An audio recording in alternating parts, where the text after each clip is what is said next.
Ladies and gentlemen, good evening. This is Tausif, and welcome to this live stream. To all those who have joined already, thank you so much for being here. I hope you will all stay and watch until the very end of the live stream and also participate in the live chat window. The live chat window is a great place for conversation. So feel free to ask questions, feel free to share your thoughts, to make us aware of your viewpoints, your opinions.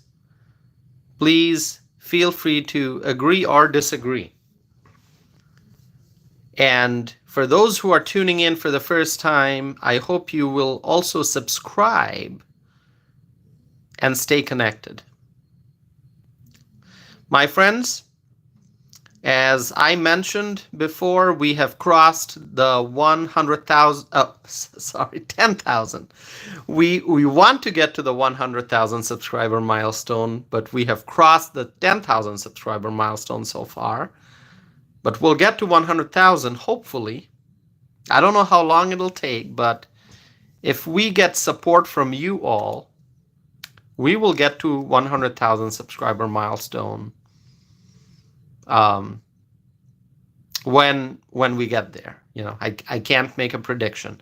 So please subscribe, hit the like button, okay? Because it helps the algorithm, it helps us reach more people. So hit the like button, my friends.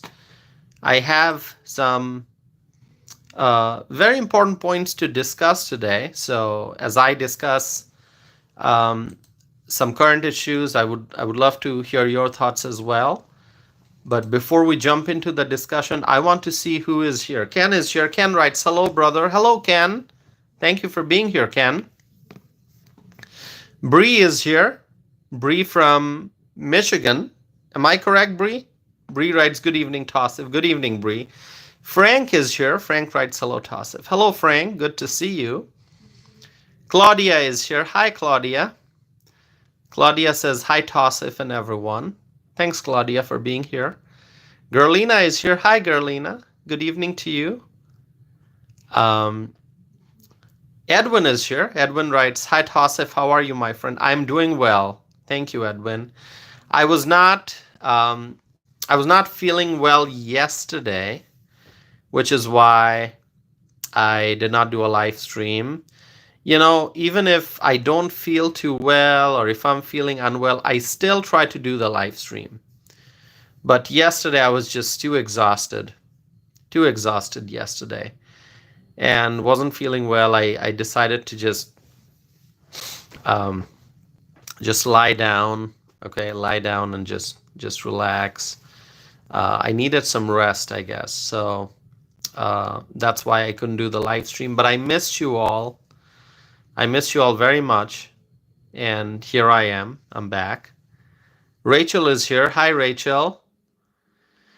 Rachel writes, we have 4 to 6 inches snow starting in 1 hour. Yes, Rachel, I know that because I'm not too far from where you are, Rachel. You are in Waukesha County. I'm in Dane County. So it's about, you know, give or take an hour. Of course, it depends on where in Waukesha County, where in Dane County, because Dane and Waukesha are pretty big counties both.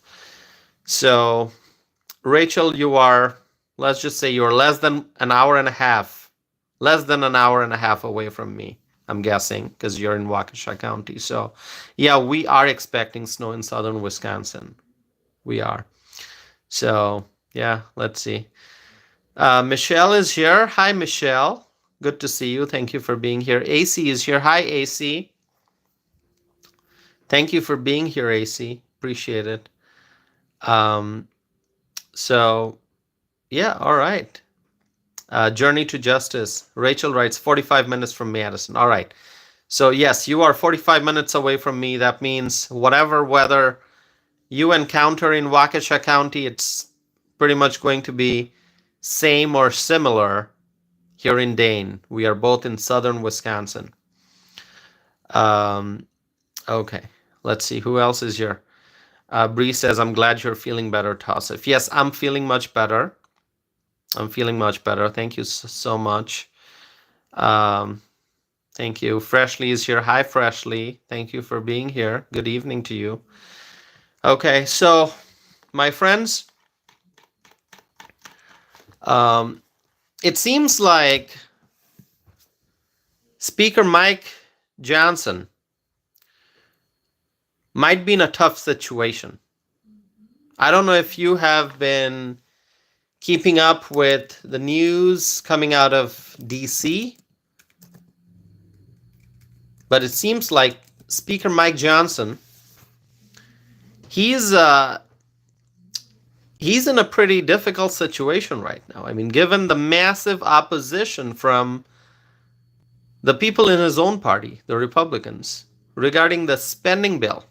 Have you heard about that? Who has been keeping track of that? Anyone? Let me know if you are. I want to hear your thoughts. Speaker Mike Johnson. Michelle is saying, I saw that. Yep. It's like it what can I say? Well, I do have things to say, so I'm gonna share with you my thoughts. So Speaker Mike Johnson is supporting a government spending bill, and reportedly that bill is 1,500 pages long. 1,500 pages. 1,500 pages long, that document. Unbelievable. What's in that bill? Who can tell me what's in that bill? I mean, does anyone completely know what's in that bill? 1,500 pages. Cheryl is here. Hi, Cheryl. Cheryl Butler's here. I mean, it's like...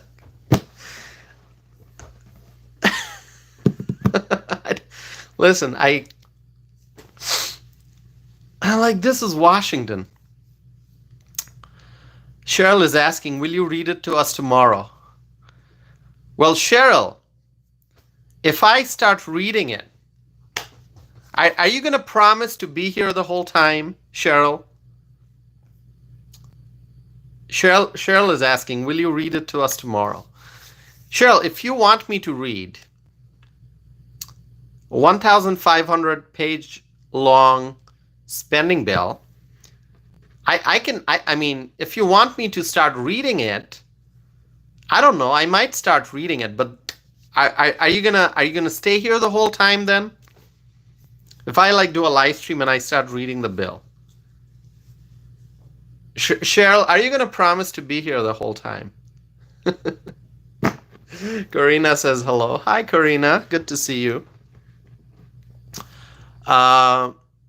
Cheryl is giving sleepy emoticons here. All right.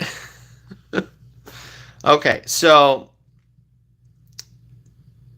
it's a 1,500 page document. Can you believe that? 1,500 page document. And this is a bill that is being rejected by many conservatives. Many conservatives are saying, no way. Not gonna vote for that. Not gonna vote for that. And you know what? There's a deadline that we are approaching. There is a deadline that we are approaching. December the 20th. What's the date today? It's December the 18th. Well, we're almost at the end of December the 18th. Here in the Central Time Zone, it's 10:30 p.m. In the Eastern Time Zone, it's 11:30 p.m. So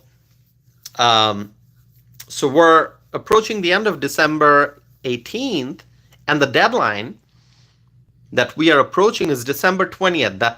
The House and the Senate must reach an agreement on government funding to avoid a partial shutdown, government shutdown.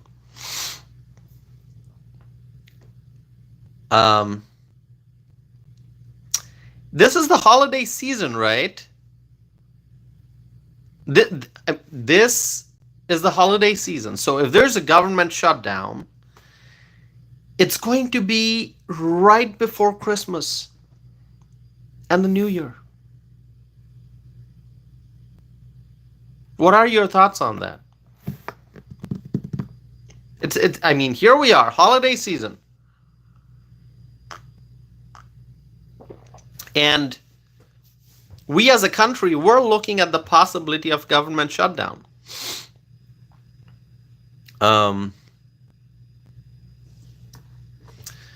So this is a crisis that we see quite often in Washington. I mean, do you remember year after year after year, there's always like the clock is ticking, we're running out of time, there's going to be a government shutdown. I mean, how many times have we seen that in the last, I don't know, in the last 10 years? Let's just say in the last 10 years. How many times have we seen that?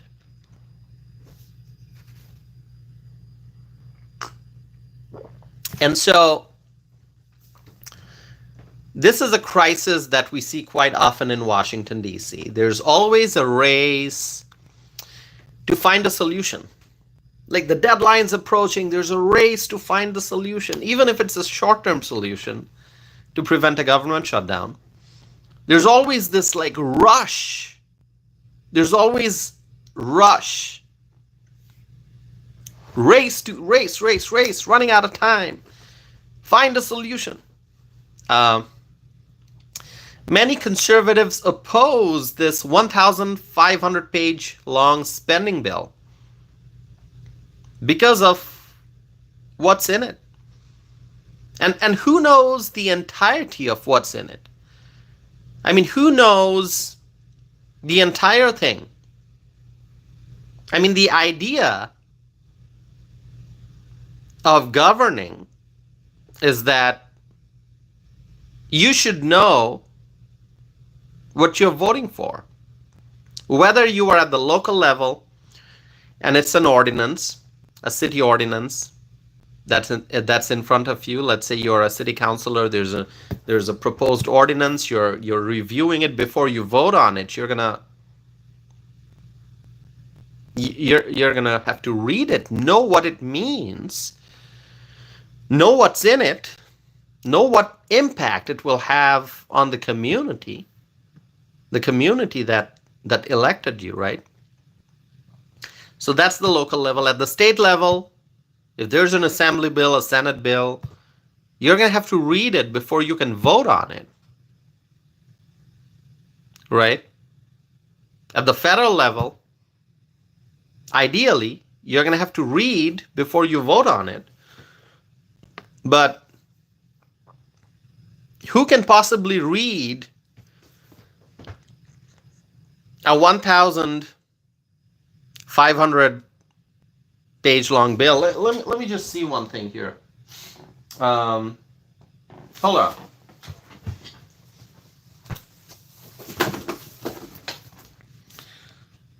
So hold on. I'm gonna just give you some comparison here. Let me find something.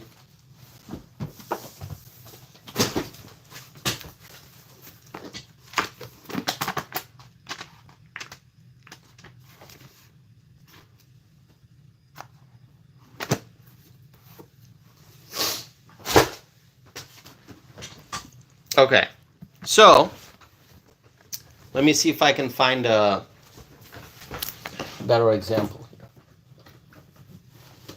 Okay, so I've got this book here. Okay, can you see it? Can you all see it? Tell me if you can see it. This is Charles Dickens, right? Charles Dickens' Hard Times book. Can you see it? Okay, so this book, it's a pretty thick book, right? You can see the font size, right? You can see the font size. So this is quite a thick book. By the way, it's a really good book if you have not read it. Charles Dickens' Hard Times. Charles Dickens is one of my favorites. Now, this book, it's how many pages? It's just over 1,000 pages. It's just over 1,000 pages. Let's just say it's 1,000 pages. This is how thick it is. This is like 1,000 pages. So, and this is like a relatively smaller book. I mean, you just compare that to the size of my palm. It's not the size of a page on which you'll print a letter, like a document, right? Like A4 size paper, right? Do I have any here? Let's see. Now I ran out. So anyway, this is like the dimensions are smaller. The dimensions of the book, it's smaller. But if you are looking at a document, an official document, that page is bigger. That page has more surface area, right? That page has more surface area. It's not small like this book. It's gonna be bigger. This is 1,000 pages. That's 1,500 pages we're talking about. And it's not just a question of reading the bill. It's not just a question of reading the bill. It's not, I mean, yes, reading 1,500 pages takes a long time. But it's not just about reading it. It's about understanding what's in that legislation. Because it's not a story. I mean, this one is a story. If you are a fast reader, you can do it in a day. It might take you a few days, depending on how many pages you're reading. Let's say you read 100 pages a day. It's going to take you 10 days to finish this. If you read 200 pages a day, it's going to take you 5 days to finish this. But this is a story. You just read it once. You just read it once, unless you are writing a paper on it, unless you're like doing some kind of analysis, literary analysis, then it's gonna take you much longer because you're gonna have to, you may have to reread it, right? But if you are reading a spending bill, a government spending bill, 1,500 pages long, it's not just about reading it, it's about understanding it. It's about understanding what provisions are in the bill, what kind of impact it'll have. And there may be lots of facts and figures you have to understand. I mean, you have to understand the financial impact of whatever's in that bill. 1,500 pages. I mean, I don't know how else I can explain. I don't know how else I can explain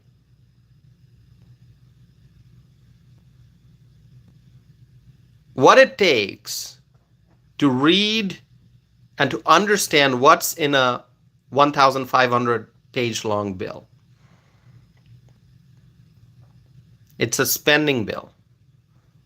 So anyway, December 20th, that's the deadline.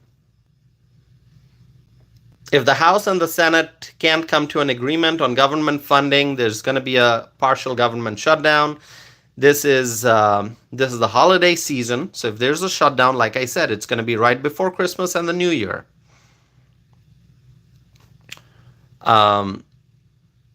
So many conservatives oppose this 1,500-page spending bill because of what's in it, and then because of the unknown, because of not knowing what's in it, right? There are things in that bill that conservatives don't agree with. I don't want to go through the entire list. I mean, it's going to take up the entire time of the live stream, so I don't want to go into the detailed discussion, but let's just say, if you're paying attention, you know this, that many conservatives oppose the spending bill. Now, Congressman Thomas Massie. Okay, who knows Congressman Thomas Massie? Tell me if you know Thomas Massie, if you know who he is, and if you like him, if you support him. Share some thoughts on Thomas Massie.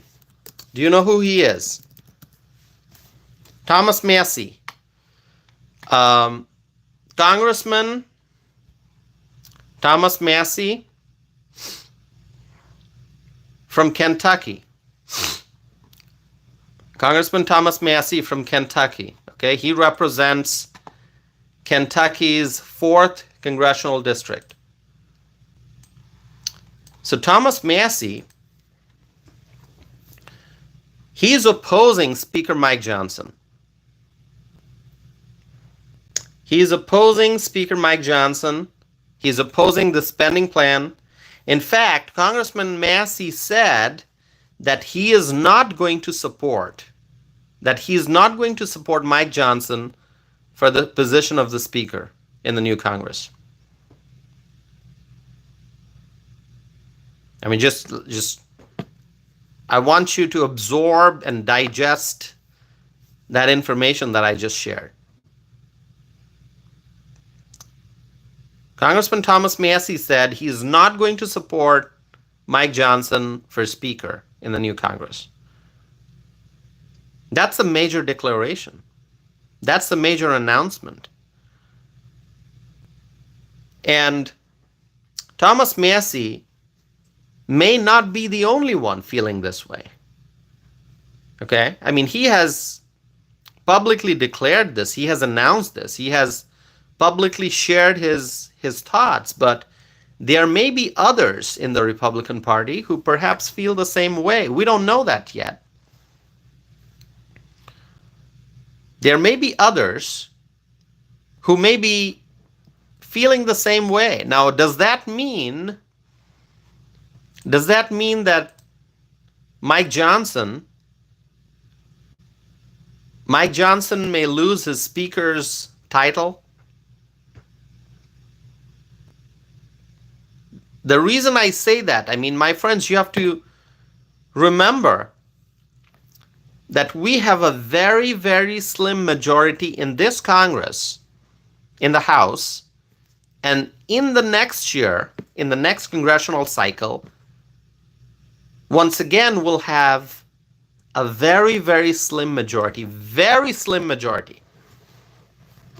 So in order to continue being the Speaker of the House, Mike Johnson will essentially, he's going to need everyone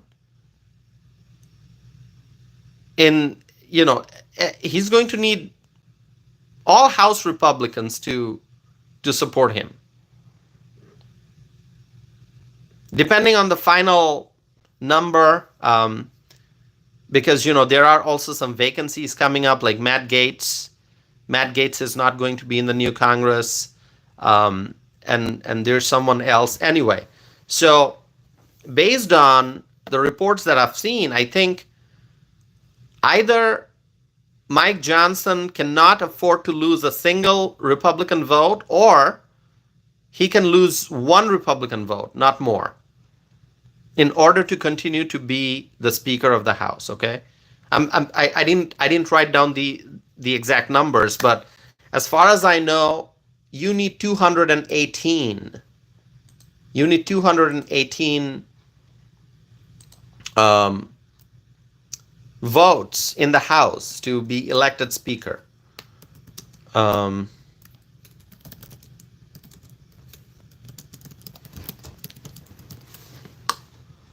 So in the House, a candidate would need 218 votes to become the Speaker. So if Mike Johnson cannot secure 218 votes, what's going to happen? What's going to happen? Suzanne is here. Hi, Suzanne. Good to see you. Who else is here? Who did I miss greeting? Hold on. I'm going to check. Who did I miss? Let me just check here.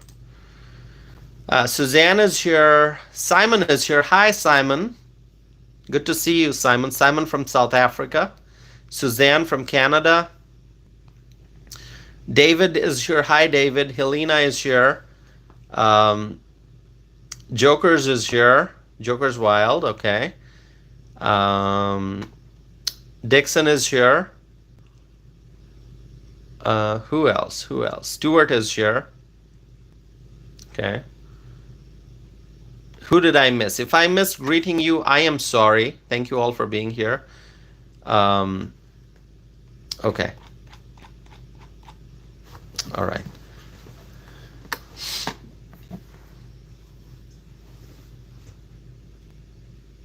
Okay. Fred is here. Hi, Fred. Okay, if I missed greeting someone, I apologize. I'm going to continue here.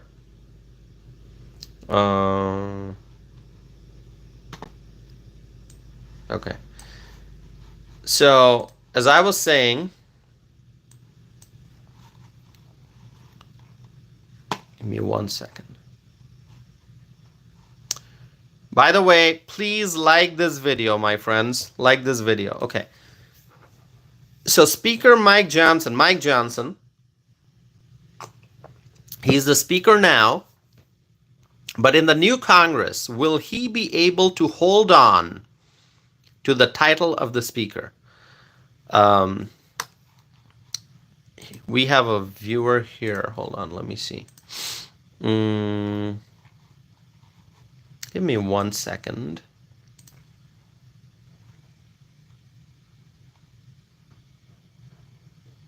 Okay, a viewer named SM, and I can't pronounce your name anyway. You're saying you're from Canada. All right, well, welcome. There are other viewers here. Some of your usernames I just can't pronounce, so I apologize, okay? Debbie is here. Hi, Debbie. Debbie says, Arkansas watching. All right. Debbie, thank you for being here. By the way, Arkansas has one of the best governors. Do you agree with me? Who's the governor of Arkansas? Who can tell me who the governor of Arkansas is? Sarah Sanders, right? Sarah Sanders, Mike Huckabee's daughter. Sarah Sanders, former press secretary of the Trump administration. So Arkansas has a great governor. So Debbie, you're from a wonderful state. We love Arkansas. We love Arkansas. Gina is here. Hi, Gina. Gina from Louisiana. Thank you for being here. All right.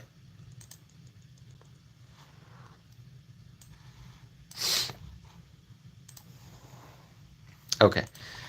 So the question, as we look at the new Congress that's going to start next year in January, the question is Mike Johnson going to get enough votes to be the Speaker?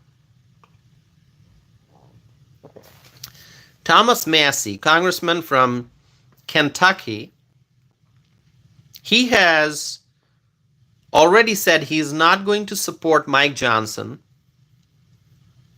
Okay? So, what's going to happen? I don't know. I wonder how many other people are feeling the same way that Thomas Massie is feeling. How many other people out there may also end up opposing Mike Johnson. I don't know. I don't know. And this spending bill, even outside of Congress, there is strong opposition regarding this spending plan. Okay, Elon Musk opposed it very strongly. Sassy is here. Hi, Sassy. Good to see you. Elon Musk opposed the spending bill very strongly. Musk called the spending bill outrageous. Outrageous. That's what Elon Musk said. And Donald Trump published a statement against the spending bill. In fact, it was a joint statement from Donald Trump and J.D. Vance. Okay, so President Trump and Vice President Vance of the incoming administration. So Donald Trump also published a statement against the spending bill. And so now the question is, what is Speaker Mike Johnson going to do? Mike Johnson is in a very tough position. What is he going to do? It's a very tough position, especially given the very slim majority that we have in the House right now, and also the slim majority that we're going to have in the House in the next Congress. Suzanne is writing, we love President Donald John Trump. Now, my friends, anyone who agrees with what Suzanne just said, Suzanne said, we love President Donald J. Trump. If you agree with Suzanne, please say, I agree with Suzanne. If you agree with what Suzanne said, please say, I agree with Suzanne.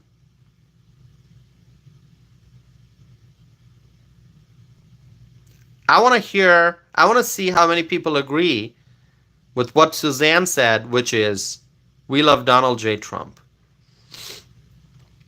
Debbie says, I agree with Suzanne. Gina says, absolutely, I agree. Claudia says, I agree with Suzanne. Michelle agrees with Suzanne. CJ agrees with Suzanne. Human Nature says, I agree. Bree says, yes, he is a genius. Mildred says, I agree with Suzanne. Bree says, I agree with Suzanne. Sassy also agrees with Suzanne. Oscar says, I agree with Suzanne. Gerlina says, thanks, Suzanne. Trump, absolutely. Frank says, agree.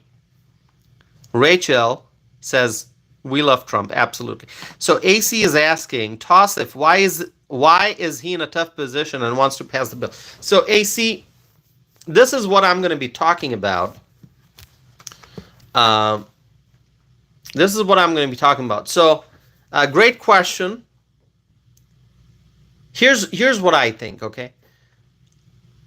Being the Speaker of the House is one of the most challenging jobs in Washington. Being the Speaker of the House is one of the most difficult jobs in government. You know, it is one of the top positions in government. I mean, not just in American government, but when you think about global politics, the Speaker of the United States House of Representatives is probably one of the most important people in the world. One of the most important people in the world. Obviously, the Speaker of the House is one of the most important people in the United States. But it's not just the United States. The Speaker of the House of Representatives in America, the Speaker of the House, is one of the most important people in the world. Some of you may agree with me, some of you may not. I mean, I know that everyone focuses on the president, the vice president, but The Speaker of the House, I mean, really, a lot of decisions about global politics is made in the House, in Congress. Foreign aid, how much aid we are giving to foreign countries. What are we doing? What kind of assistance we're giving? I mean, really, so many different things. I don't even want to start listing things because there are just too many.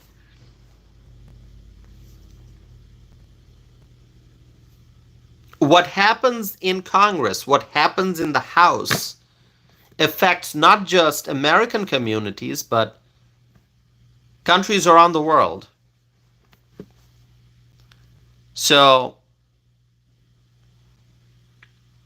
and who's the leader of the House? The Speaker.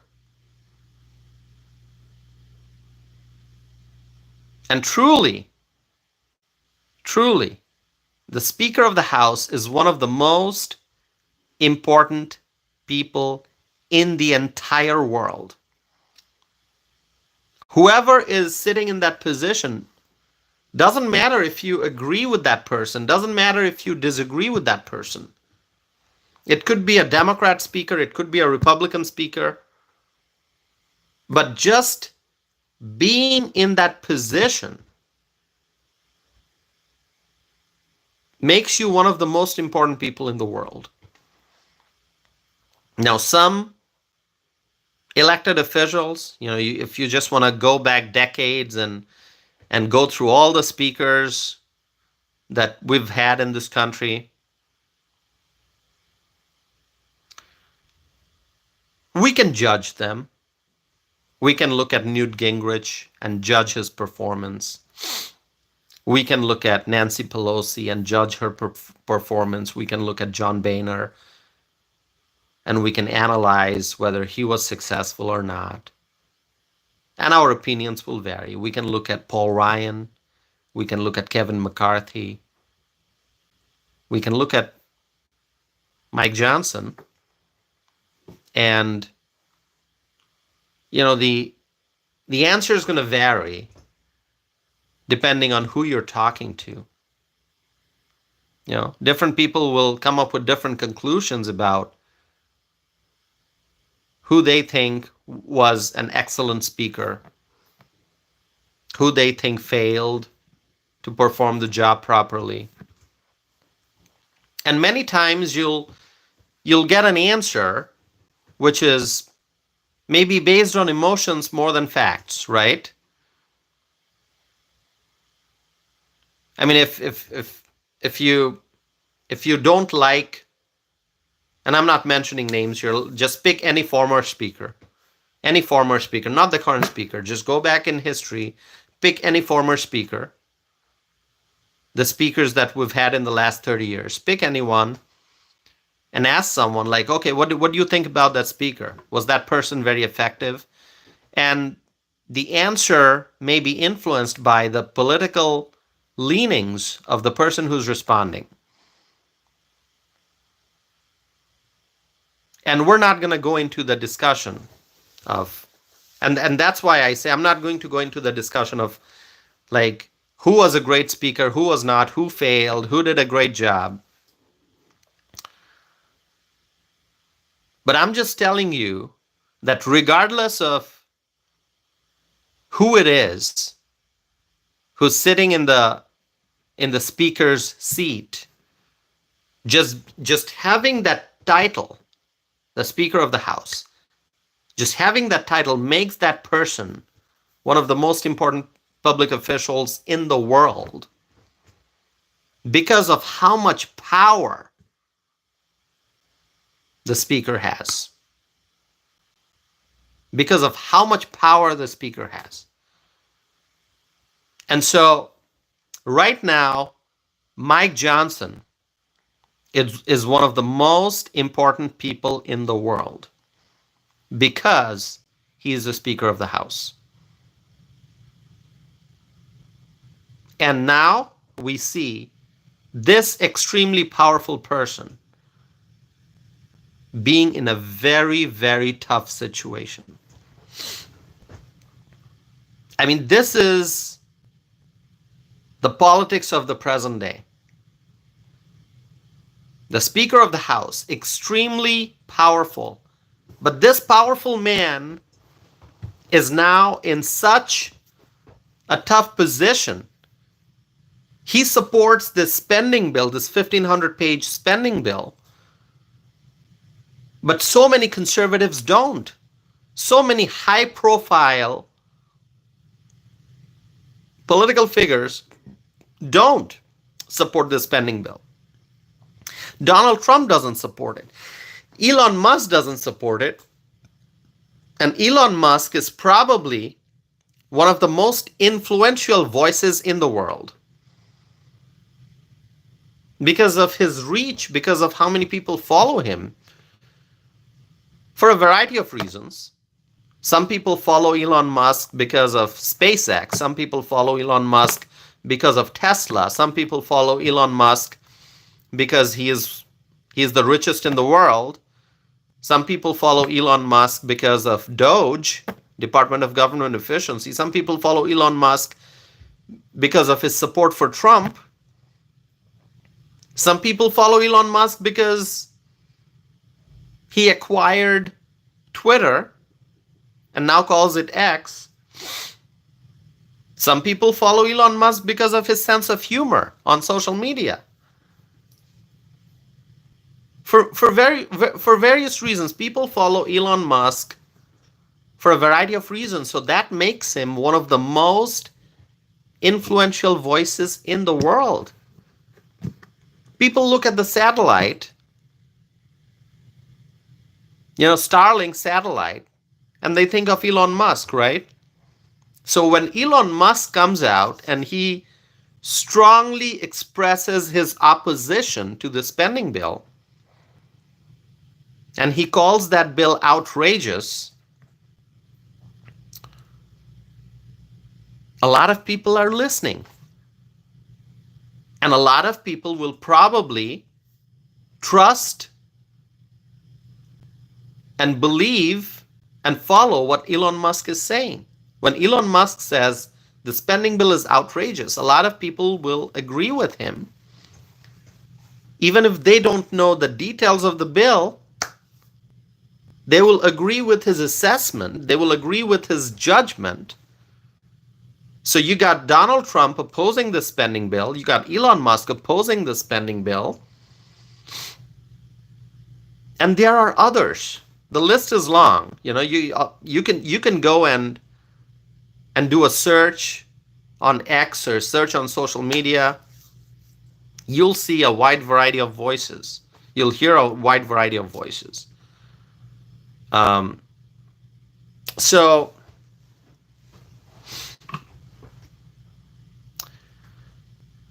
my friends,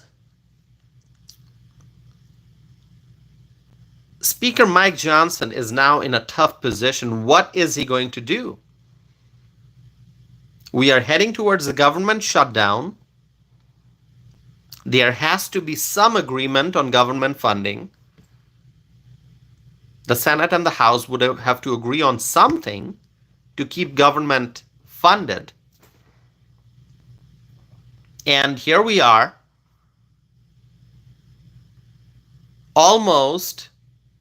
we're approaching Friday. It is 11:04 p.m. Wednesday night here in Wisconsin.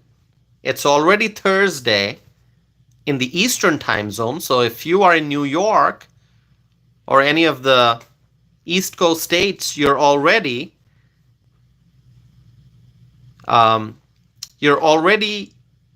into Thursday. Washington, D.C. is into Thursday right now. So what's going to happen? What is going to happen? So that's why you see this extremely powerful individual, Mike Johnson, Speaker of the House, Speaker of the United States House of Representatives. Very, very powerful, but he's in such a tough position. And now, after what Thomas Massie, Congressman Massie, declared that he's not going to support Mike Johnson for Speaker in the new Congress, now people are wondering, is Mike Johnson going to be able to hold on to his title of Speaker?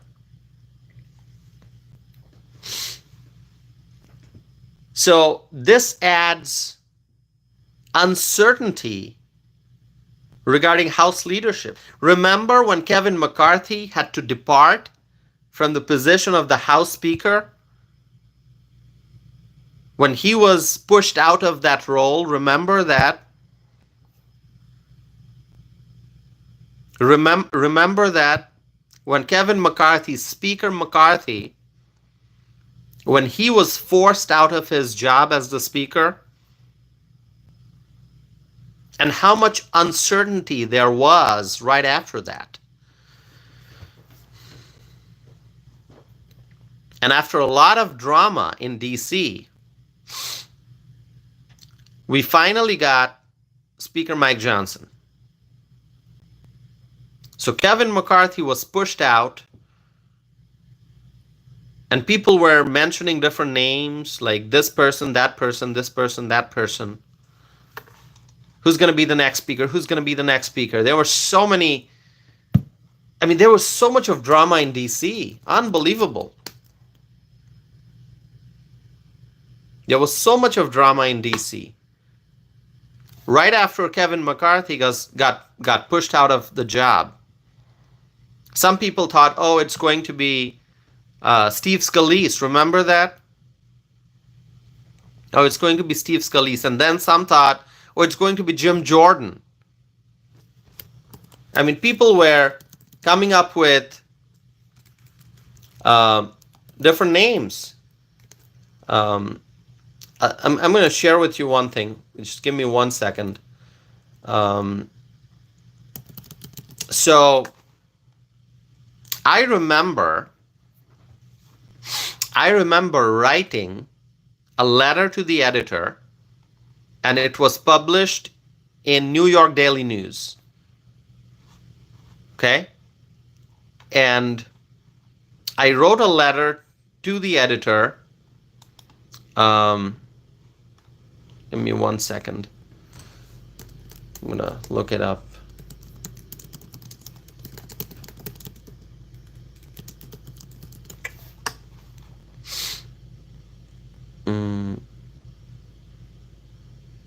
Okay. So I wrote a letter to the editor, which was published.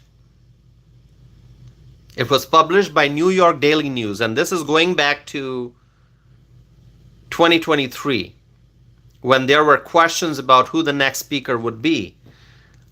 I wrote a letter to the editor expressing my support for one individual, for one congressman, for the position of the speaker. Can anyone guess who I supported?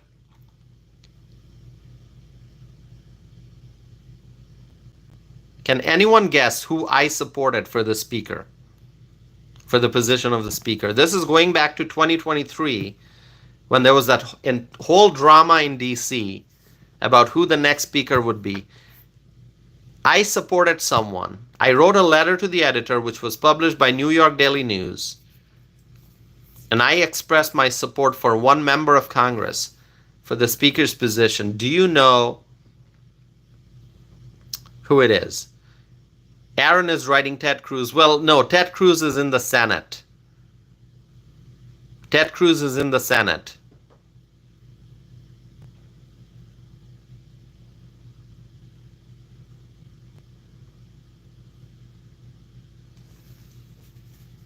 Can anyone tell me?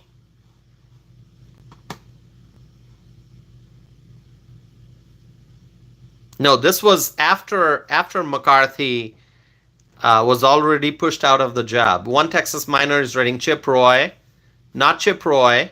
Stuart is writing Matt G, meaning Matt Gaetz, not Matt Gaetz. Rachel is writing Scott. Which Scott? I mean, there's Rick Scott and Tim Scott, but they are in the Senate. They are not in the House.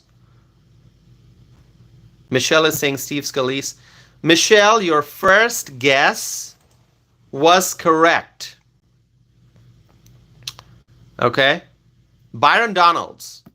That's who I supported. I supported Byron Donalds. I wrote a letter to the editor expressing my support for Byron Donalds for the Speaker of the House. Michelle is saying, I like him a lot. Well, Michelle's from Florida, and Byron Donalds is from Florida. So that's who I supported.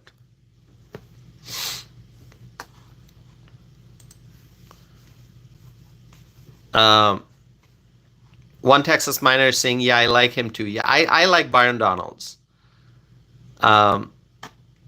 Eric says Byron Donalds is the man. Yes, so I supported Byron Donalds.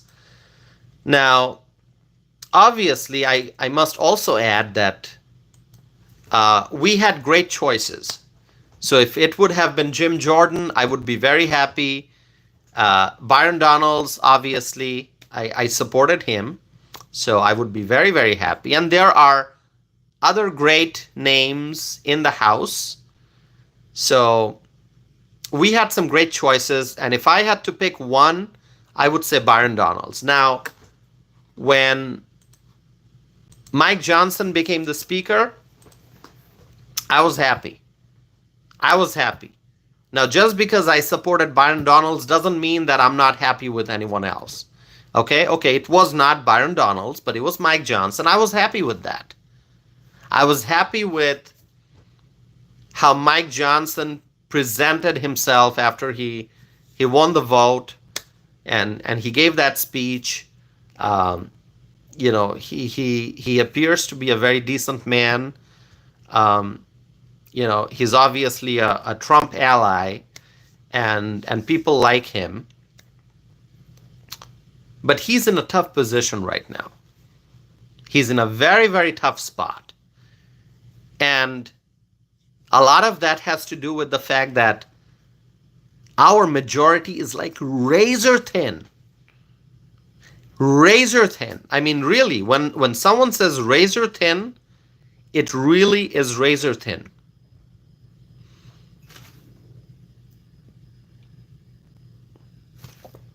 I mean, we're just really, I mean, there's no better way to say it. I know the term is used a lot, like razor thin margin. It really is razor thin margin. So, the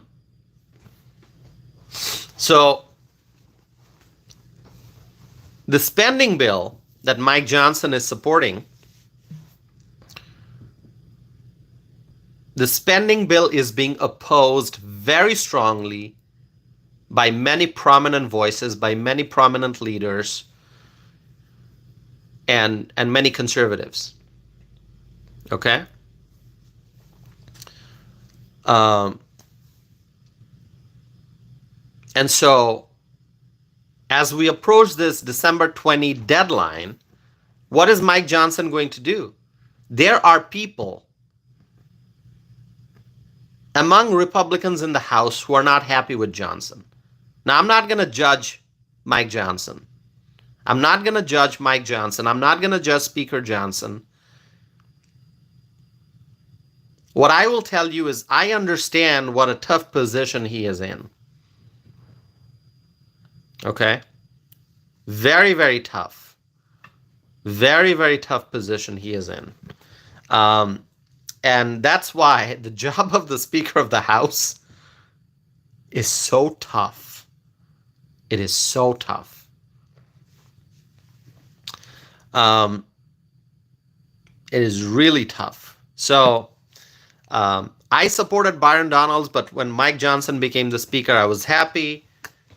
And now, we don't know if Mike Johnson will continue being the Speaker in the new Congress because Thomas Massie already said he's not going to support Mike Johnson. And if there are others who say the same thing, who knows? Who knows? Because of the razor-thin margin, If a few Republicans say that they don't want Speaker Johnson to be the speaker again, you know, it may lead to a search for a new speaker. There are just so many questions, and we have seen how uncertain things are, because going back to Kevin McCarthy, we remember what happened, how he got pushed out of the job, and then there was so much of uncertainty. Finding a replacement was not easy. It wasn't easy. Some said Steve Scalise, some said Jim Jordan, some said, I said Byron Donalds. Finally, we had Mike Johnson, but it was such an uncertain process. Anyway, it's a tense situation. It is a very tense situation. There are lots of questions, but not answers. Cheryl is asking, why did McCarthy get pushed out? Well, go and look at the history of McCarthy and Matt Gaetz. Okay, Matt Gaetz had a huge role in that entire matter. Okay, it's going to require a lot of time if I want to go through that history again. But just go look at the history of Kevin McCarthy and Matt Gaetz and what led to that motion to vacate. Okay, and what happened. So Cheryl, go check it out. So anyway, here we are. And here's an update. Right now, with so much opposition against the spending bill, it appears that Mike Johnson might come up with a continuing resolution to keep the government funded. Now, what would that look like? Some are saying a clean continuing resolution. What would that look like? And what will members of Congress say about that if that happens?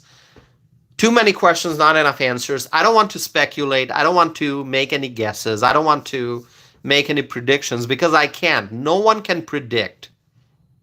No one can predict what's going to happen. All I can tell you is that December 20th, it's a deadline. If Congress cannot come up with some kind of an agreement, then there's going to be government shutdown. So, lots of questions, not enough answers. I'm not here to give you answers on this matter. I'm just sharing with you the facts. I'm just sharing with you my questions and people's questions and the scenario in DC right now and what we may be heading towards. So many questions. This is all moving very fast because we're approaching the December 20th deadline.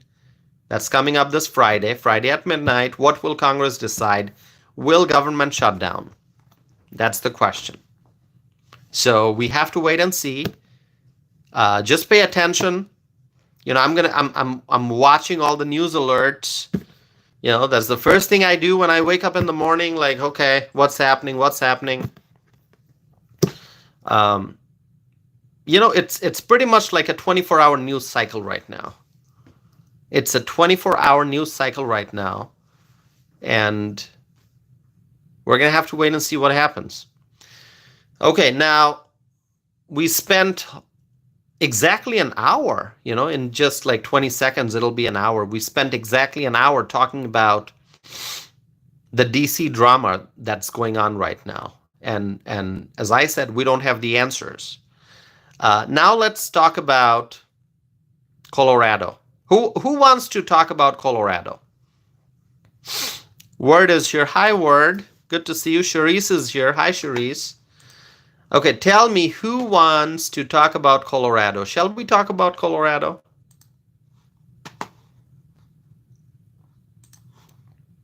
Shall we talk about Colorado, my friends. Let me pause for a second here.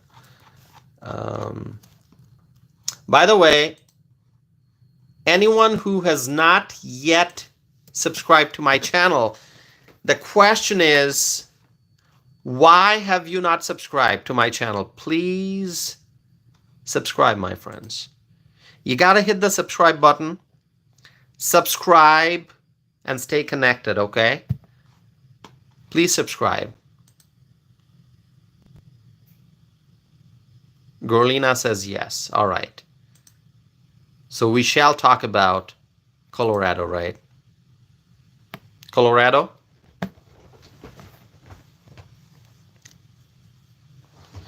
All right, let's talk about Colorado. There was a home invasion in Colorado, a home invasion. A home invasion in Colorado. It was an armed home invasion and kidnapping. That's what's being reported. Many of the individuals who are in police custody in connection to this incident have been identified as Venezuelan nationals who are in the United States illegally.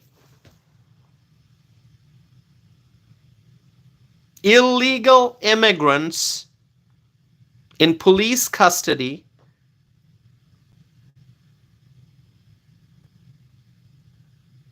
after an armed home invasion and kidnapping. Can anyone tell me what is going on in our country?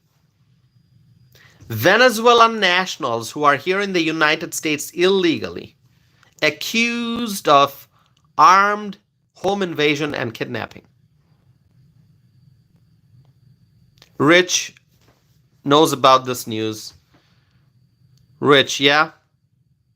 Rich Mountains knows about this.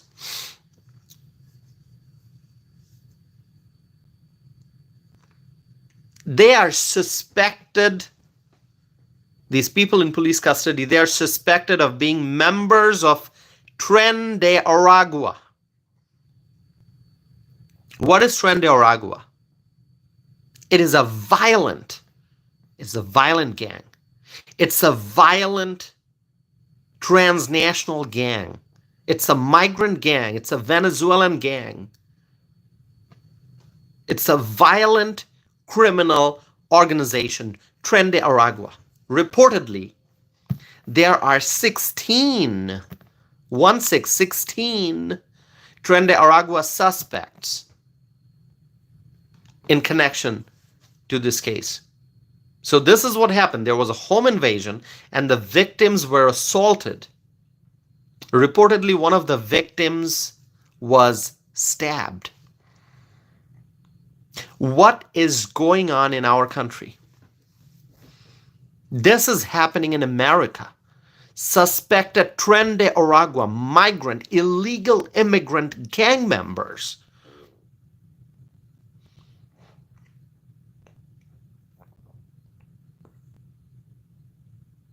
accused of home invasion, illegal immigrant gang members accused of home invasion. This is horrible. And this is happening in Colorado. Freshly is talking about Tren de Aragua operating in many states. Tren de Aragua. Do you know what we need right now? We need Tom Homan. We need Tom Homan right now. But we're going to have to wait. We're going to have to wait for January 20th. We're going to have to wait for the new year, for the new administration to come in. We're going to have to wait for the incoming border czar, Tom Homan. But we need Tom Homan right now.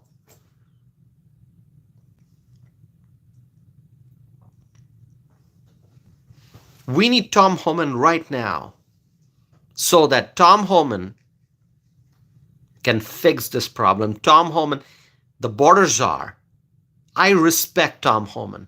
I love the fact that Tom Homan has been chosen to be the border czar. Our president, our great leader, Donald J. Trump, has made the right decision. Hold on.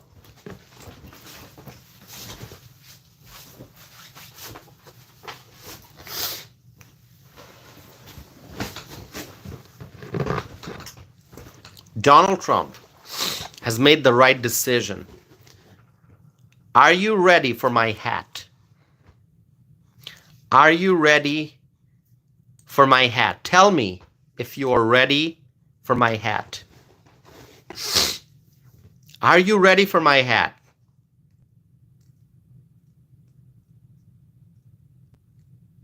I want to hear it from you. Are you ready for it? Who's ready for the hat? I want to show my support for my president, for our president, for the American president, Donald J. Trump. And when there's a crisis in Colorado, and there are crises all over the country because of Biden's border crisis, Biden-Harris border crisis, we need the Trump administration, we need Donald Trump, we need Tom Homan. And I'm showing my support for our leader. If you love this hat, my friends, you gotta subscribe. You have to hit the like button. You have to help me spread my message, my friends. We need our message to reach thousands and thousands and tens of thousands of people, hundreds of thousands of people. So you got to hit the like button. Subscribe if you have not done so already. If you love my hat, subscribe.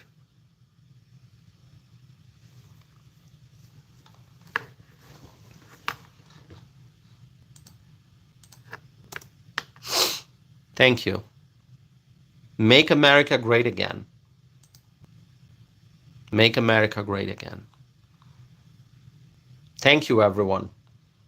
Crockett writes, love it, Tassif. Ruben writes, let me get one. Bree writes, love the hat on you. Claudia writes, like, comment, subscribe. Absolutely, Claudia. Gina is applauding. Thank you, Gina. Stuart says, respect. Thank you, Stuart.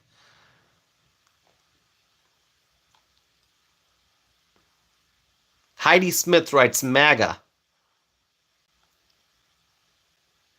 Claudia writes, Donald J. Trump 2025. Gerlina says, the hat. Absolutely. Love this hat. Frank is saying hat, hat, hat, hat. Thank you, Frank.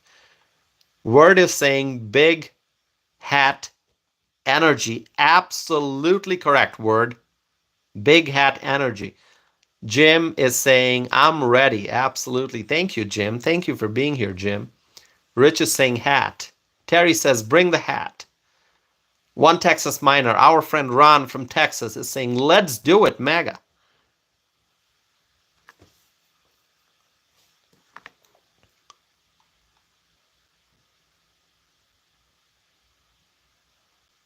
Cheryl says, yes, ready.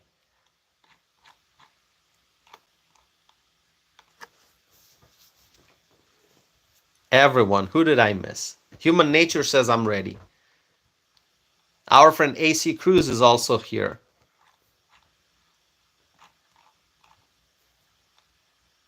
AC Cruz, our friend AC is from Arizona, and Arizona is going to be a place where Tom Homan's going to be doing a lot of work. Tom Homan and his team.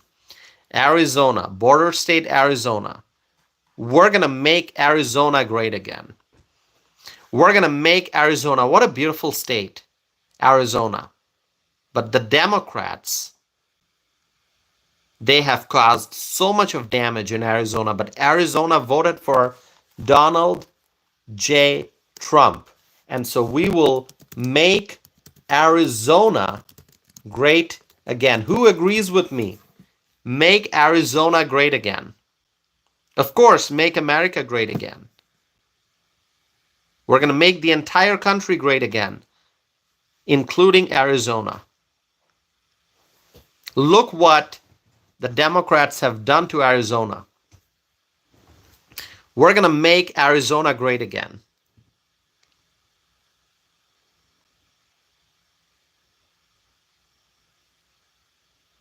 Arizona needs a Republican governor. Who agrees with me? Arizona needs a Republican governor. I'm going to write that down here.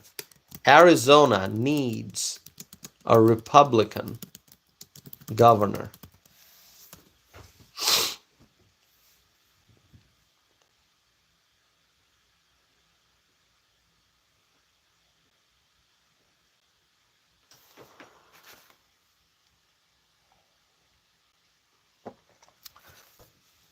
Thank you, everyone, for your support.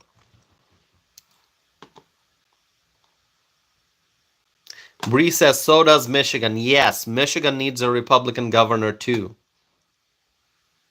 You know, Bree, I was talking about what the Democrats are trying to do. The Democrats, they are hoping to get Pete Buttigieg to run for governor in Michigan. Can you believe that? I've talked about it. The Michigan Democrats, they want Pete Buttigieg to run for governor. Mayor Pete from South Bend, Indiana. Okay? Now he's the transportation secretary. Transportation secretary. I mean, no wonder the transportation sector is such a mess. When you got Pete Buttigieg as transportation secretary, no wonder that we have so many transportation problems in this country. And now the Michigan Democrats, they want Pete Buttigieg, likely, I don't know, they want him to run for Michigan governor.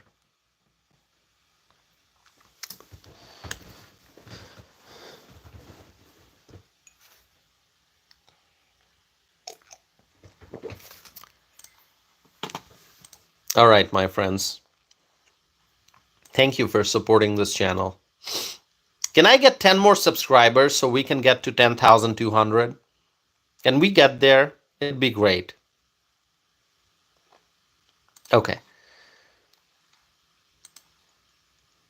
Give me 1 second here.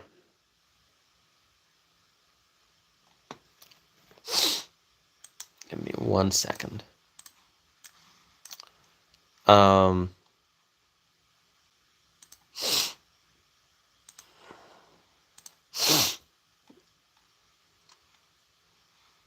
Okay, so let's talk about Colorado. As I said, home invasion in Colorado. Suspected Tren de Aragua gang members, migrant gang members in custody. This is what's happening in Colorado. And by the way, Colorado governor, this guy, I don't know what to say about this guy, Jared Polis, Colorado governor.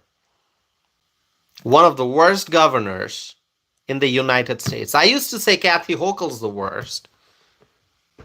Okay, when you grade all the governors, I used to say, in my opinion, Kathy Hochul is the worst governor in America. But now I feel like Jared Polis might be the worst. Okay, I mean, who do you think is the worst? I know I did a poll. It was a while back. But who do you think is the worst governor in America? Bree is saying Gretchen. Okay, Gretchen Whitmer. Wendy is saying Gavin Newsom.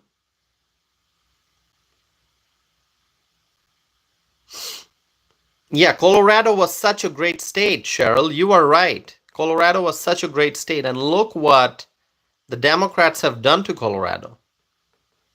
Sassy is asking, you have a poll about the bird flu. Are you going to talk about that? Yes, Sassy. I will be talking about the bird flu. Yep.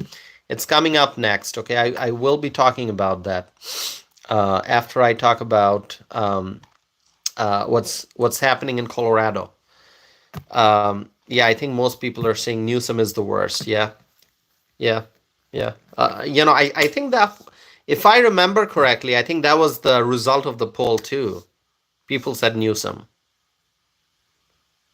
People said Newsom. Um, yeah. Pritzker is also bad. Remember that. J.B. Pritzker, he's also a pretty poor governor. Okay, very, very like poor leadership, lack of leadership. J.B. Pritzker, Illinois. Um,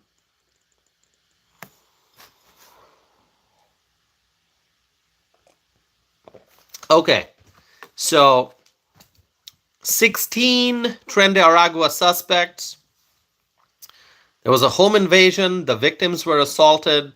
Reportedly, one of the victims was stabbed, and this is horrible what's happening in Colorado. Okay, hold on one second.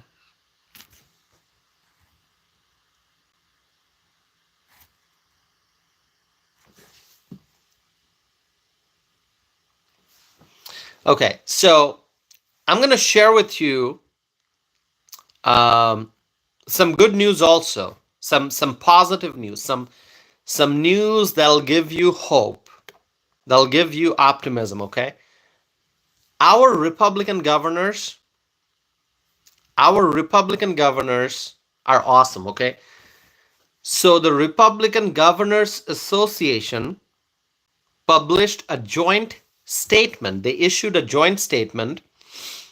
And you know what the Republican Governors Association said in that joint statement? Any idea? Any idea what they said? I'm going to share with you that. But has anyone seen the statement from the Republican Governors Association? Do you want to hear it?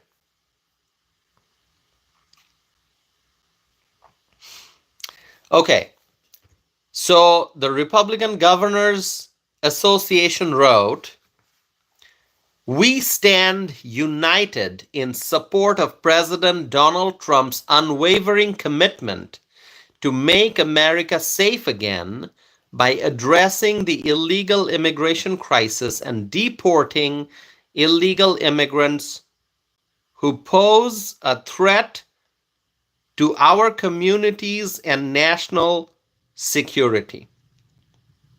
And they also said,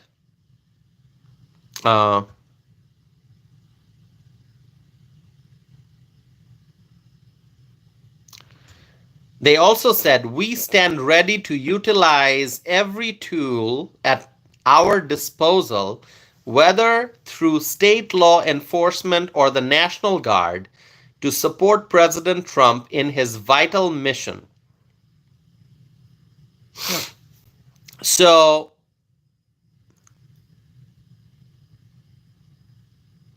this is the kind of support that Donald Trump and his administration will be getting from the Republican Governors Association. The Republican governors are united, and this is a joint statement. And the actual statement is much longer. I just read to you parts of it. Okay? So the Republican governors, just wait for it.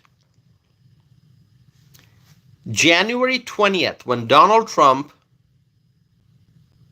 takes the oath of office, when the Trump administration comes to power,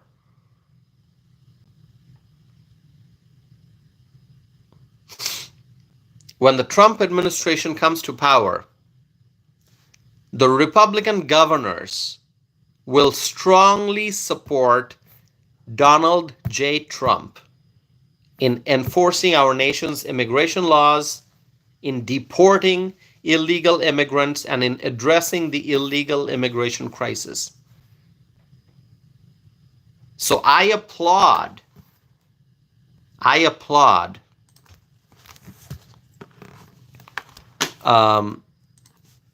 the words of the Republican Governors Association.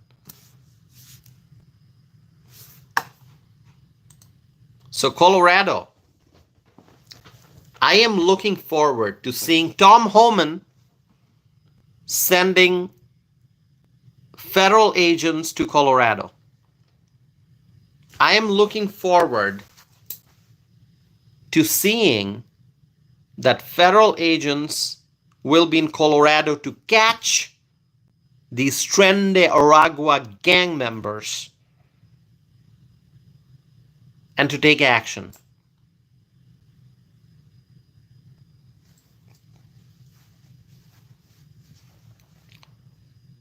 Suzanne says, be right back. Okay, Suzanne, we'll wait for you.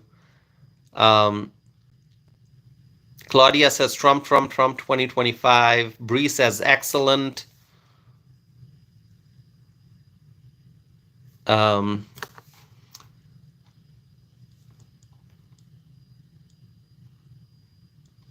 Thank you, everyone, for your support. I know there are some not so kind comments in the live chat. I can see those comments. I'm trying not to pay attention. I can see those comments. By the way, if anyone, listen, and I explained this before. If anyone complains about me touching my nose or, my allergies or whatever, I mean, there's one thing you got to understand. And I know most people are wonderful here. You all support my channel, but there are a few not so friendly ones here who complain. Listen, when I do the live streams, just understand one thing, that my live streams are without a pause. My live streams are continuous. Whether it's 1 hour, 2 hours, or more than 3 hours, I do continuous live streams. When you see those folks on TV, whatever show you pick, okay? Like in the evening, whatever channel whatever news channel you're watching, you see all these famous, well-known, prominent TV personalities, right? They've got these shows where they discuss political issues, whether you're watching the conservative ones or the liberal ones. They've got these shows. They're sitting in front of camera. They do a segment. They bring in guests. They've got this panel. They go one after another. They ask questions. And sometimes they also have to cut the segment short because it's time for a break. They'll say, okay, that's it. We're going to a break. We'll come back. Don't go anywhere. They say all this stuff, right? Everything is on a tight schedule. And so when those folks are on camera, so let's say the host of the show, you don't see the host of the show for the entire duration. Okay? The screen may be split. You've got the host on one side, you've got the guest or maybe multiple guests. And sometimes when one guest is speaking, they'll zoom in on the guest and you don't see anyone else. You don't see the host. And then the split screen will come back and then it'll go to the host. And then when they go on a break, you don't see anything because you're watching commercials. So if they want to, if they want to scratch their nose, if they want to take a sip of whatever, tea or coffee, if they want to drink some water, if they want to run and go use the restroom, they can do that. They can do that. And there's usually a delay. So whenever you're doing, whether it's like live broadcast on TV, there's usually a delay between when it happens, when somebody actually in the studio says something, and by the time you see it on TV, there's a delay. And there are producers, there are camera people. So if a show host is sitting in front of camera, and if they scratch their nose,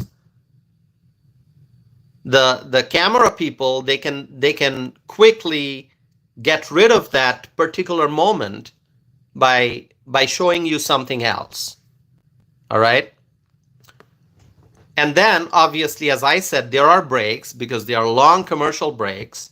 So if the host wants to get up, go get a coffee refill, or maybe go and comb the hair or fix the makeup or whatever,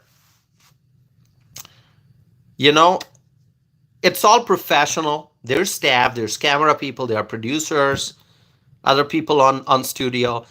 But what you're getting here, what you are getting here is just unfiltered. It's live. It's unfiltered. It's live. Okay? And I'm not stepping away while you watch a commercial break. I'm not stepping away to do anything. I'm just in front of you.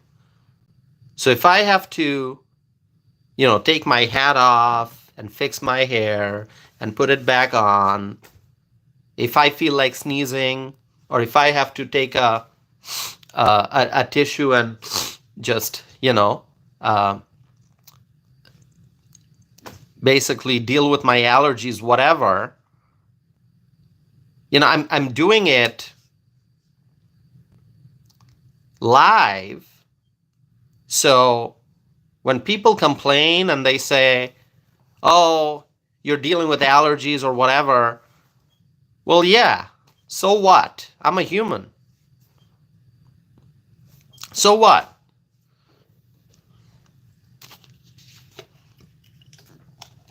I mean, I see all kinds of rude comments, all right?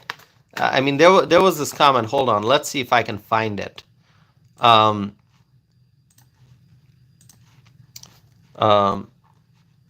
Let's see. Give me 1 second. I'm gonna look up this comment here. I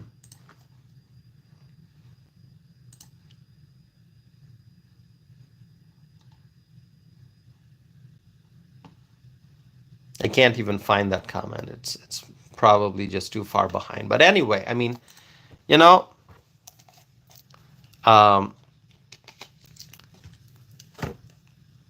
I'm doing these live streams. Like, this is unfiltered. This is live. This is real time. And if you don't like any real moments here, like me scratching the tip of my nose, or drinking tea, or taking a tissue and cleaning my face or whatever,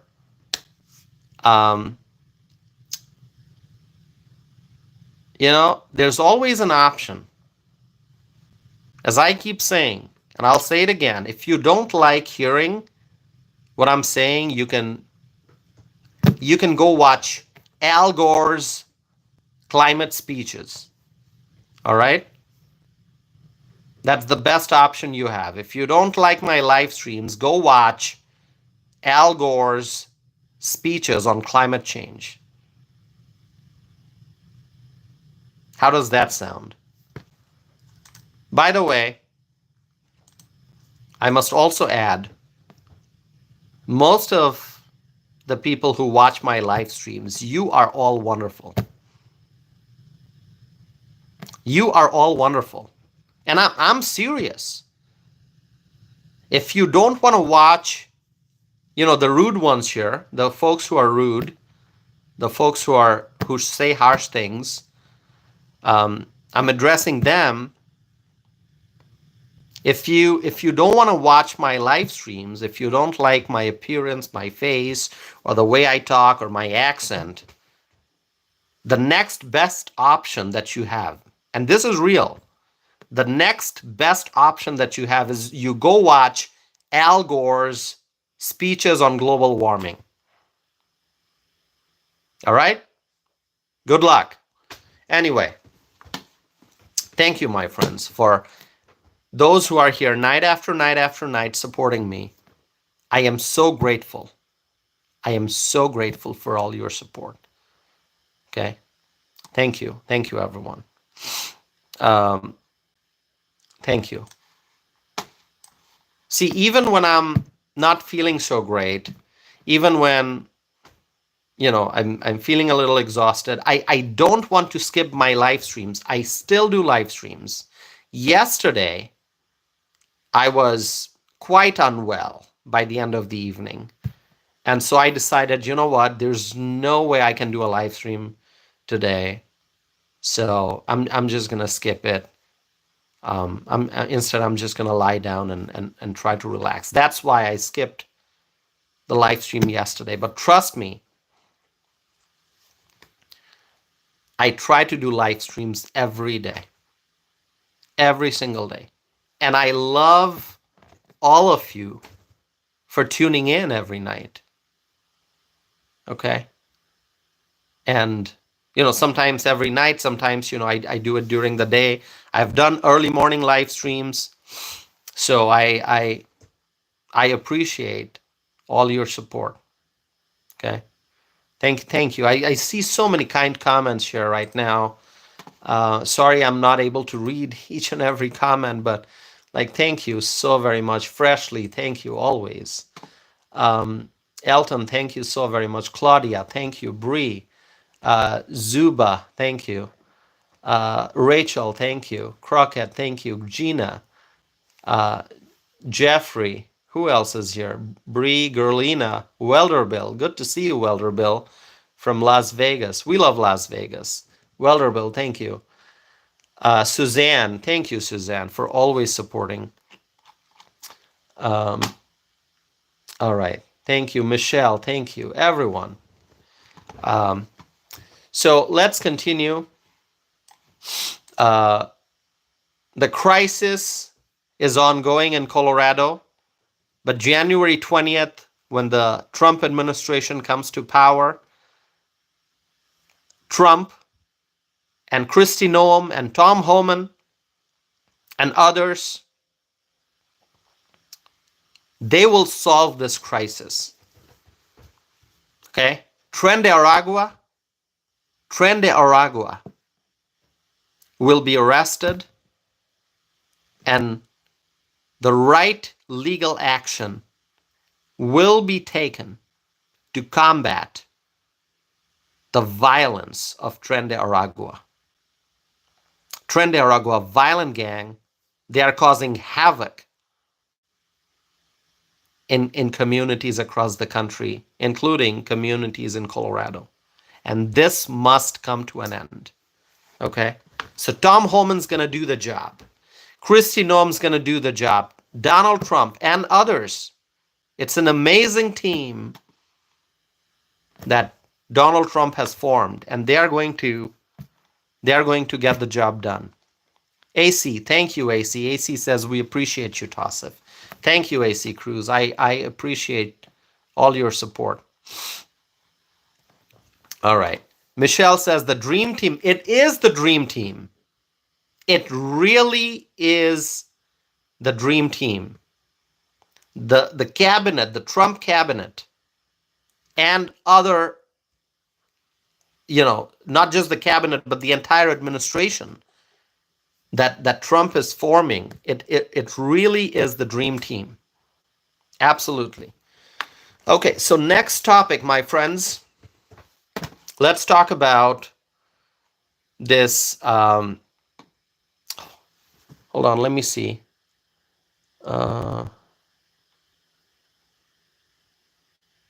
Okay, Sassy is saying block.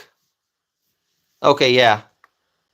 Okay, yeah, Sassy, thank you for bringing it to my attention. I'm gonna block this individual. Okay, I blocked that individual. Thank you, Sassy, for bringing it to my attention. I appreciate it. Okay. All right.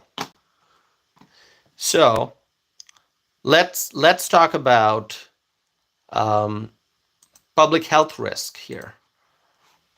Give me 1 second. I gotta look at something.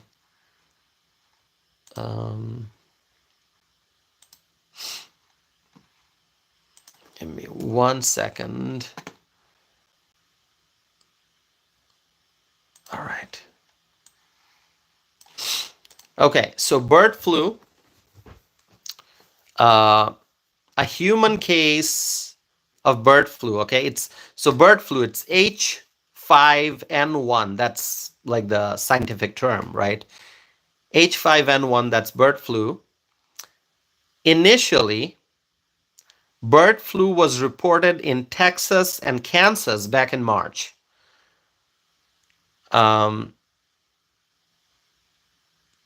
Let's see. Okay. All right. So, okay, I was just reading some comments. Initially, bird flu was reported in Texas and Kansas back in March, and now reportedly bird flu has been confirmed in cattle in several American states. The exact number, according to reports, is 16. 16 states. So Gavin Newsom in California has declared a state of emergency in response to the spread of bird flu. Okay, so that's Gavin's California. In Louisiana, reportedly, a person was hospitalized because of bird flu. Okay, so give me 1 second.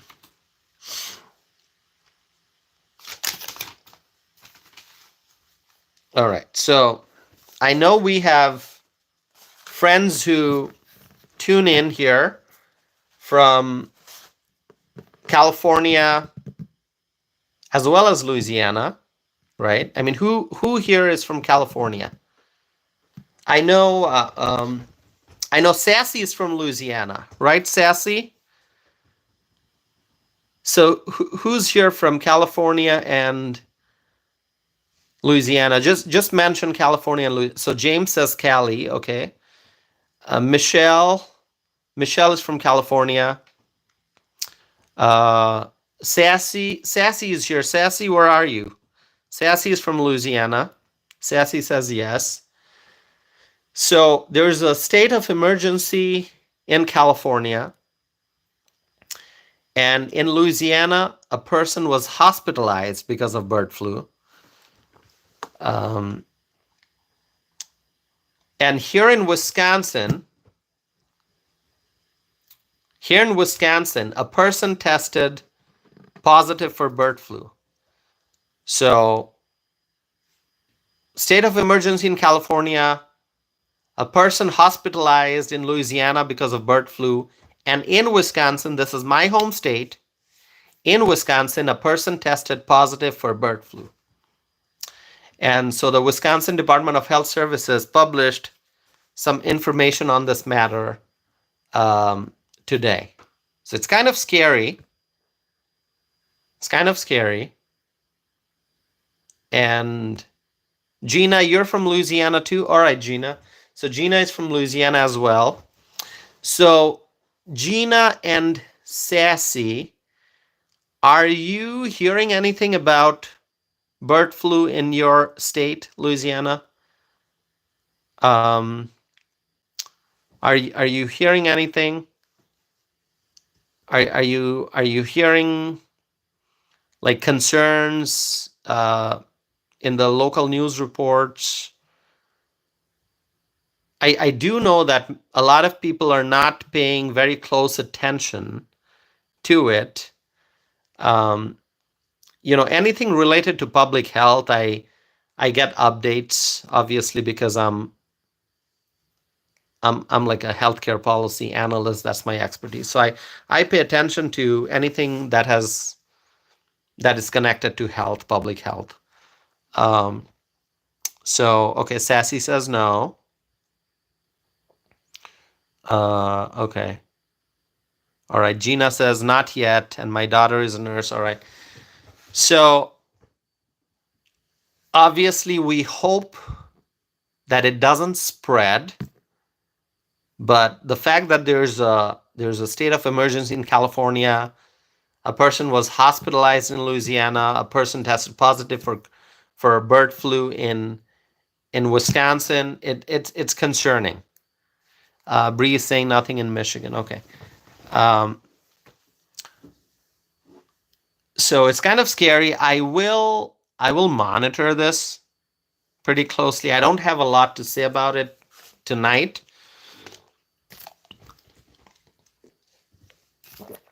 But I will share with you more updates.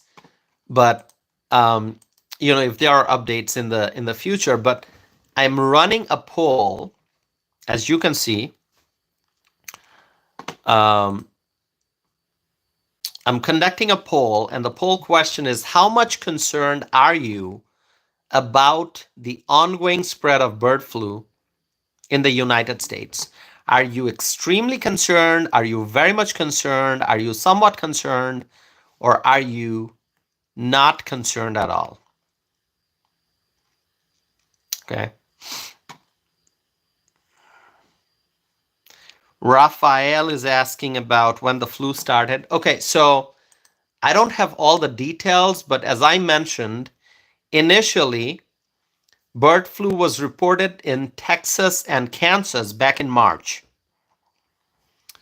And now, bird flu has been confirmed in cattle in several American states. The exact number, according to reports, is 16. 16. So really, I am going to be paying attention to this. And obviously, I'm asking a question to you all. How much concerned are you about the ongoing spread of bird flu in the U.S.? Extremely concerned, very much concerned, somewhat concerned, or not concerned? Okay. Okay. Give me 1 second here.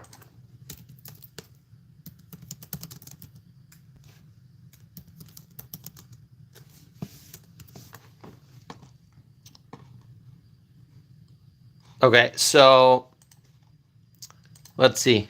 Give me 1 second. I gotta change screens here. I'm looking something up. Okay. All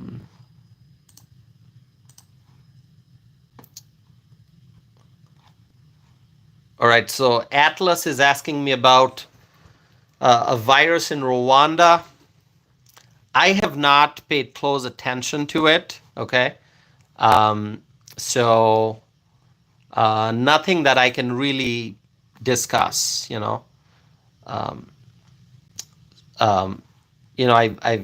I've heard about it, but I'd have to do a little bit more research on it before I can talk about it. I was focusing more on what's going on in the United States here.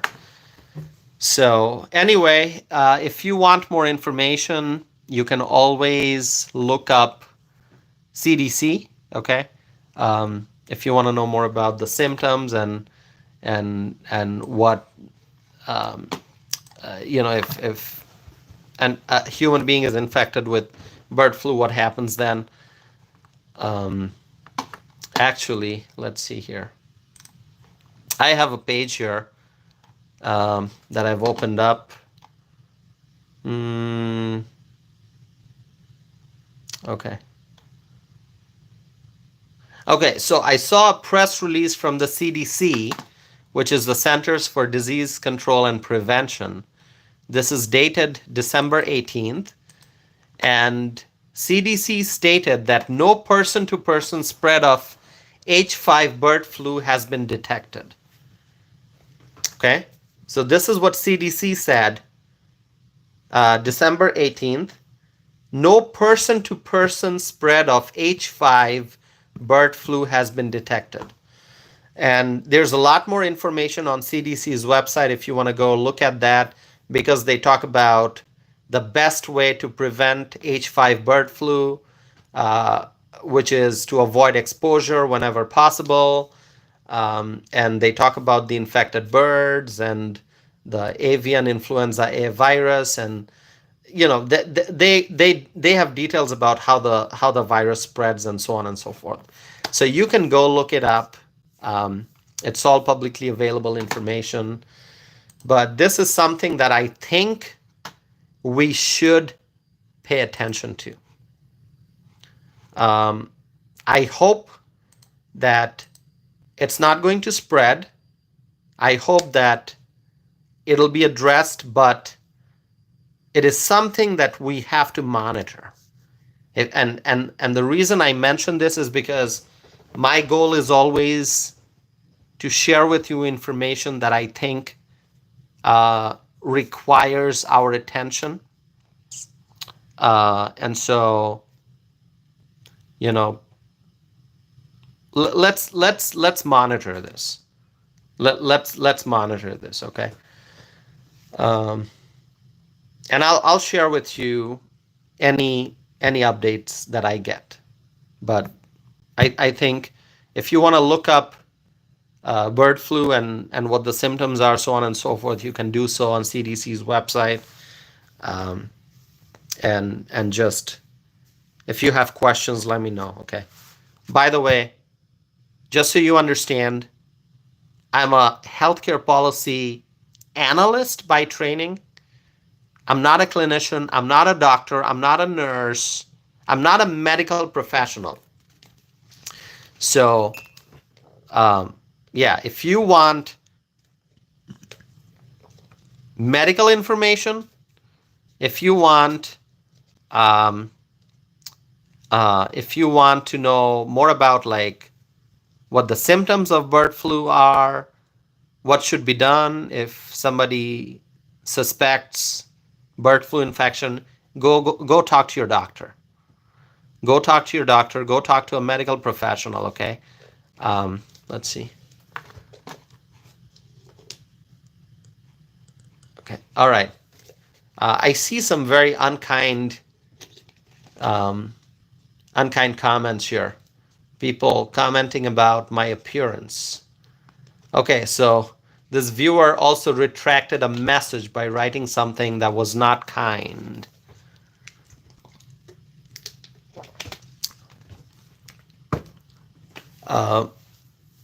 Anyway, you know, when I see some rude and unkind comments,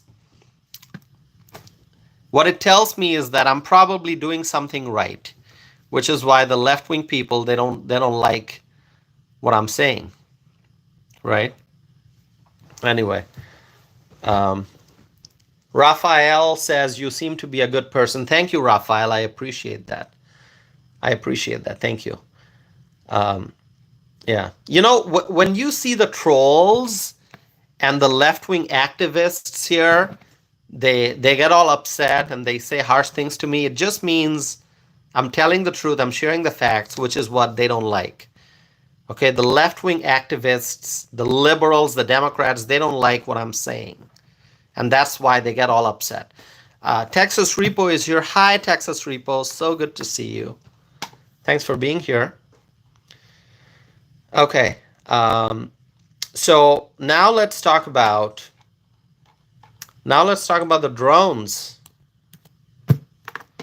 Let's talk about the drones. I've talked about the drones quite a bit.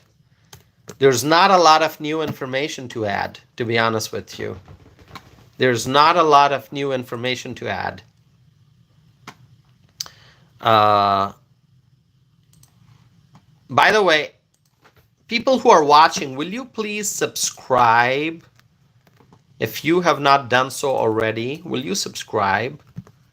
Please subscribe, okay? Hold on.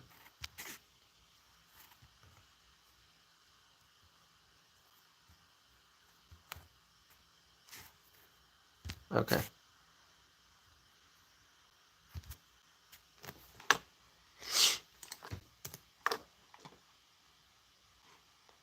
Please subscribe, my friends. Subscribe and stay connected. Okay. Okay, so let's talk about the drones.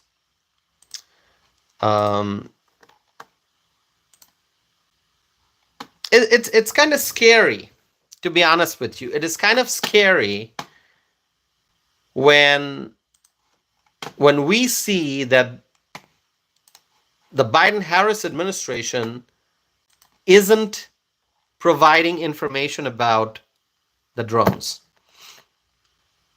Okay. So many questions. People have so many questions, but we are not getting answers. We are not getting answers.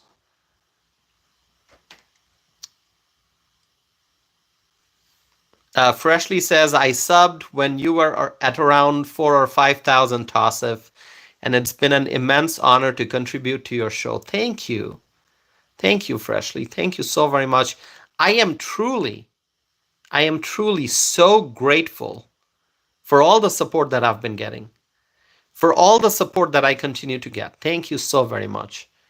I know some of you have been a part of this journey, this live streaming journey since the beginning.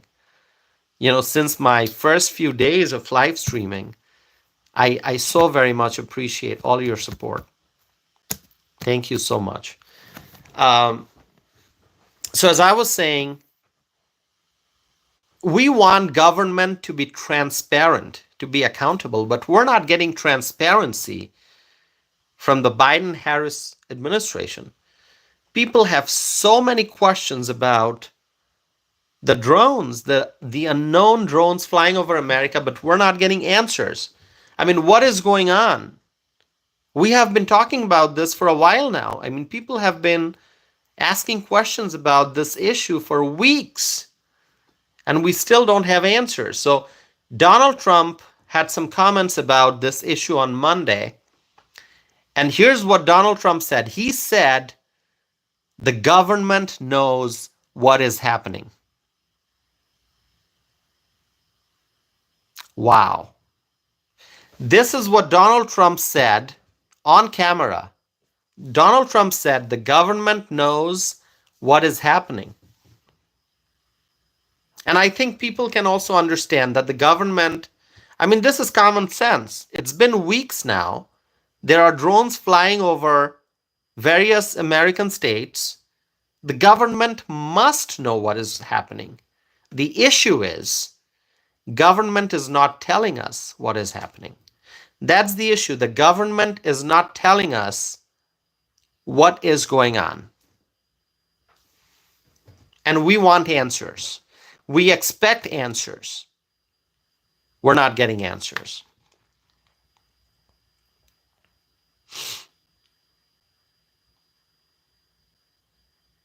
Freshly, I just saw your comment, Freshly, about Congress, about Fox.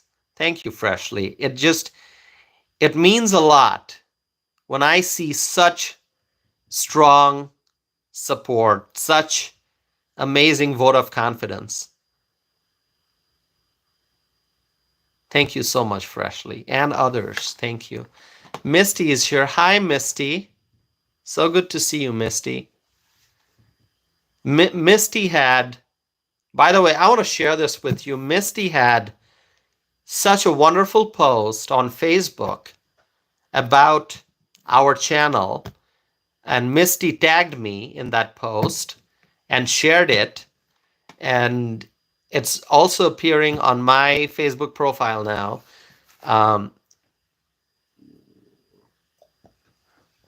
So I just want to thank Misty for such kind words on Facebook. Thank you, Misty. Thank you so very much. Yeah, Misty had some wonderful things to say about this channel on Facebook. Thank you. I appreciate that, Misty. I was so happy to see that post. And my mom saw it, and my mom liked it. I think she had a reaction to it. Yeah, she also liked that post on Facebook. So thank you, Misty. Appreciate it very, very much. Okay, so my friends, when Trump says that the government knows what is happening, I believe Trump. I believe Trump. Absolutely. And Donald Trump is saying the government knows what is happening, but the government, the Biden-Harris administration, is not revealing information to the public. The Biden-Harris administration is not telling the truth to the American people. We want to know what these drones are, where these drones are coming from, what's the purpose of so many drones, why are these drones flying at night. I have seen different theories. I've been following this very closely, so I know what theories are out there. But we want the Biden-Harris administration to tell the people what's going on. I mean, there are different theories floating out there, but we need answers from the Biden-Harris administration, and we are not getting the answers. We are not getting the answers.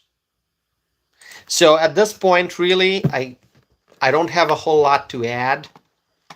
But all I will say is that when I think of the Biden-Harris administration, I don't see any transparency.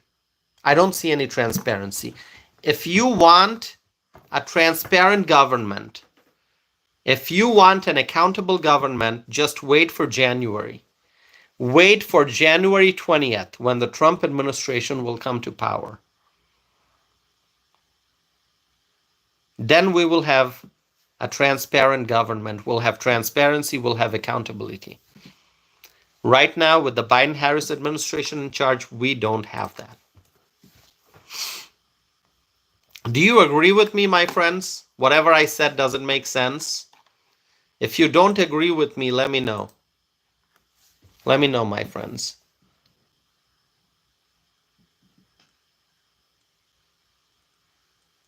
Thank you so very much. Thank you.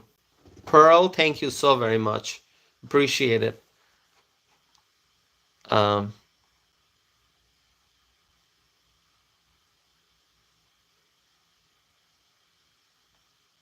Okay, thank you.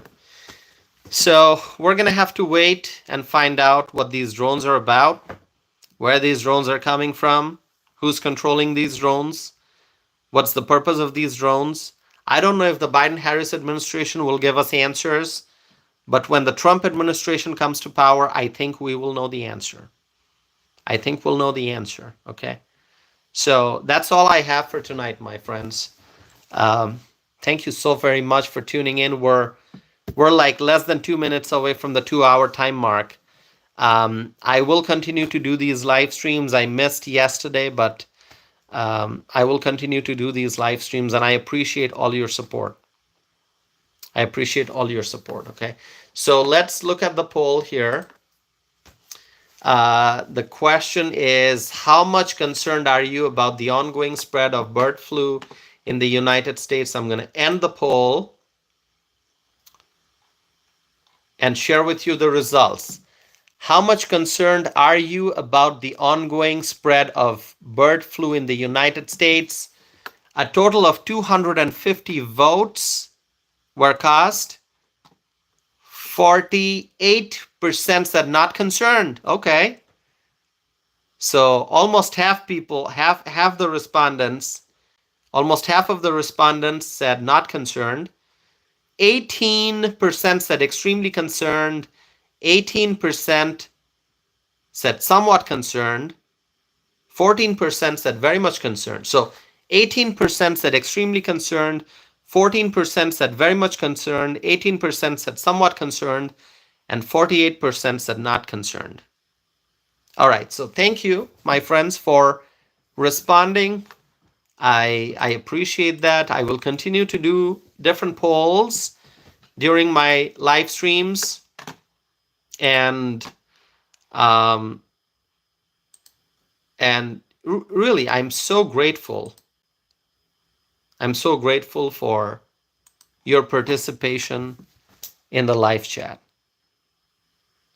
It truly makes this community strong. We are an amazing community, my friends. This is a family. This is a family. I'm going to write this. This community is a family. Do you agree with me? This community that we have here, this is a family. It really is. That's how I feel. That's how I feel. Thank you so very much. Thank you. I see your wonderful comments. Thank you. Michelle says, thanks, Tassif. We love you and fully support you. Thank you, Michelle. Misty says, I absolutely love this family. Thank you, Misty. Freshly says, this is a family of freedom-loving Americans. That is so correct. Crockett says, absolutely. Claudia says, we are family. Dan says, heck yes, brother. Thank you. Bree says, good night and thank you, Tassif. Thank you, Bree. Thanks for joining. Welder Bill says, absolutely, we need good families. Thank you. Sassy says, thank you. As usual, I enjoyed it. Atlas says, looking good. 135, 70. Oh, 70 likes, 135 views, right? Thank you. Thank you, Atlas. Michelle says, it is a great bunch of people. Gina says, yes, we are a family growing stronger daily. We are. Raphael says, you're doing fine. You're doing more than fine. Thank you for your service. Thank you, Raphael. Pearl, thank you, Pearl. Everyone, thank you so much. Misty, thank you. All right. Thank you so very much, my friends. So thank you once again. I'm so grateful. I'm so very grateful. So I'm going to conclude this live stream tonight. I will be coming back with more videos and more live streams. So please continue to support this channel. Please continue to support this channel. Subscribe if you have not done so already. Hit the like button. Share my videos. And just tell your friends, tell your family members, tell your neighbors about this channel. And ask them to also join the conversation. One Texas Miner, thank you. Michelle, everyone, thank you so much. So let's do one thing before we end the live stream. Let's write Trump 2025. Let's do that exercise again. Let's write Trump 2025 before we conclude. Trump 2025. Make America great again, just as my hat says.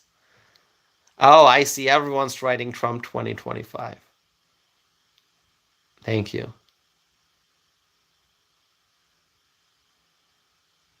Thank you so very much. Trump 2025. All right, my friends.